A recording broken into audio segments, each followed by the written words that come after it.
episode of Seeing Sentai. I'm Mars Girl. Today we're talking about Himitsu Sentai Goranger episodes 36 to 42. We are now at the halfway mark of the series. This is awesome. So we've made it this far. It's going to be this exact same equal amount of time before we hit the end of the series. And I'm really feeling really confident in how well we've been doing thus far. Even if we haven't been using subtitles some of the time. So if you're still following along, keep it up. We're going to make it through this. It's going to be fun. There's not terribly too much more to add on as usual, although there have been some really good, solid things over this past week of viewing episodes, and I'm really happy to see where the series has been progressing. For starters, let's talk about some of the major monsters that we've seen this past week or so. That's going to include Warship Mask, Fork Mask, Pirate Mask, Iron Basket Mask, Rock Face Mask, and Iron Lion Mask. Some of these monsters have been fairly bizarre, like Fork Mask. Fork Mask was a guy whose face was a fork, and his head was covered with forks, and he carried a fork, and that fork shot bullets and fire and stuff. He was kind of weird. Warship Mask had a giant warship boat for a head. That one was also kind of weird. Rock Face Mask was interesting enough. He had like 3 different rock faces all around his head. They all look like those giant moai heads from Easter Island. He was a rock guy, I guess. Pirate Mask was like a giant pirate hat for his whole head, although his eyes were cannons. That was also kind of weird. An Iron Lion Mask was an Iron Lion mask. Nothing too terribly special about him, although he ate stuff and then stuff came out of his stomach. It had nothing to do with him being a lion, really. Iron Basket Mask perhaps had the most useful powers, powers of manipulation, and was able to actually give Momo, Pink Ranger, Peggy. It was able to give her one of her better episodes. He had brainwashed her into believing that the other Go Rangers were her enemies. And really, her character development in that episode was really quite good.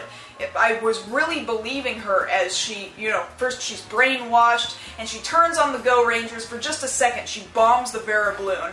And, the Go Rangers and the Commander don't necessarily trust her completely, but she realizes she's done something without being under her own control, without being within her own senses. And then she realizes that she is so not in control of herself, she can't even turn into a Go Ranger anymore. She keeps trying to spin in a circle. Go!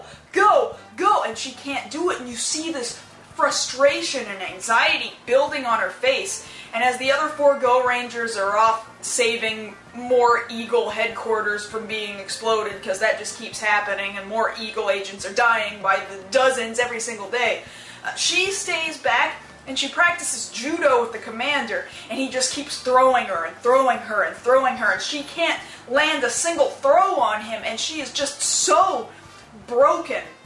But the rest of the Go Rangers, especially Red, really believe in her. By the end of it, she really feels like, oh man, I'm so useless, there's nothing I can do, but there is one thing I can do as just me, and she tries to infiltrate the Black Cross Army's base, in disguise as some sort of a no-theater performer.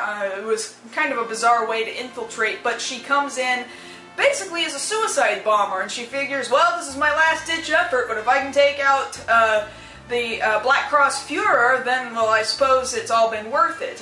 But she doesn't get the opportunity to do it, and instead she's caged in, and she's got fire all around her, and the Black Cross Army's about to kill her, but the other Go Rangers show up, and although they can't break her out of the cage to save her, they all believe in her enough that she is finally able to break free of this mental crap that Iron Basket Mask has kind of captured her within herself, and she's able to transform and use her bombs to break herself free. She actually had a fantastic episode, and her actress did a fantastic job portraying how frustrating it was to not be able to help out the rest of her teammates the way she believed she should have been able to do. So by this final episode, 42, that we've gotten to this week, it's finally time for General Tenjin to die, and it's kind of like we knew it was coming. He can only fail so many times before the Black Cross Fuhrer is like, you know, maybe I should start working in a different direction, and that's exactly what he intends to do. He brings in a new monster called Magman to kind of try and take the place of General Tenjin. And General Tenjin is, like, not having it. He's so, like, the Gorangers, they've been giving me so much trouble. And now he's just acting out and is really careless at this point.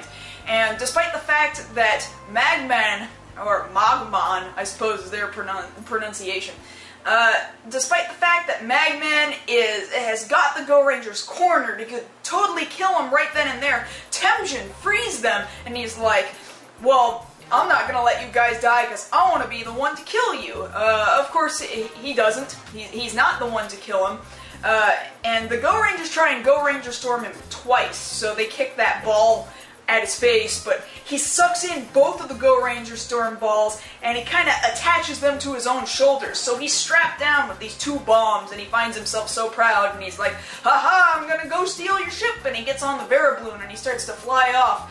And then this, of course, this breaks Blue's heart, because Blue thinks the Verabloon is his best friend in the whole wide world, and he commands the Verabloon to do all sorts of crazy stuff, and then it flies into a mountain, and the Verabloon blows up, and it kills General Tenjin in the explosion. And of course, Blue's all sad. Oh man, there went my friend. I know we needed to kill Tenjin, but man, my best friend, the airship. Blue's got some weird hobbies. But it's all good, because the Goranger commander's got this all under control. Because once the Gorangers go back to headquarters, this is where the commander introduces a brand new, way better, sleeker airship called the Bardeen. The Bardeen looks way cooler and smaller, it looks way more aerodynamic, quite frankly, and it looks like it might actually fly. But the part that really got me was when this other new vehicle, the Vari tank, rolls out from the Bardeen, and it just... you know, my husband Josh, he commented on it. He said it looked like one of those old rolling play school phones with the smiling face that had the rotary dial on the face. I have to kind of agree with him. It just looks so multicolored and so, like, such a toy, and really, I guess that's kind of the point, because it's the children's TV show, and they're trying to sell toys, and by the end of it, you know, all 5 Gorangers are either driving or riding in their motorcycles, and then the Vera tank is driving behind them, and I'm kind of like, who's driving the tank?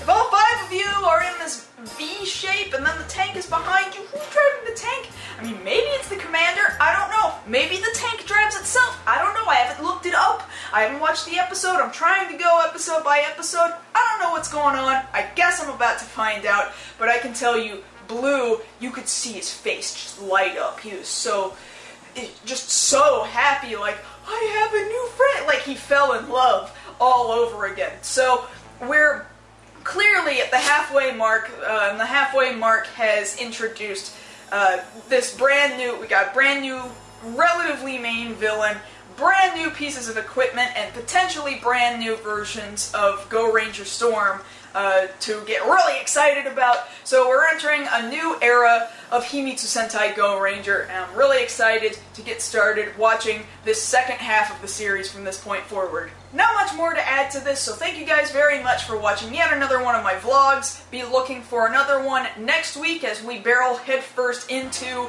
the second half of the series, and I'm looking forward to talking to you guys more about it. And thank you once again, as always, to our Patreon contributors. If you'd like to be a Patreon contributor, if you'd like to get mentioned in the videos, or if you would like to have something of yours, a website or something, advertised through me, through Patreon, you can go ahead and do that over at patreon.com/MarsGirl. If you're interested in seeing my day-by-day episode synopses of each one of these episodes of Himitsu Sentai Goranger, currently I'm doing so over at marsgirl.tumblr.com.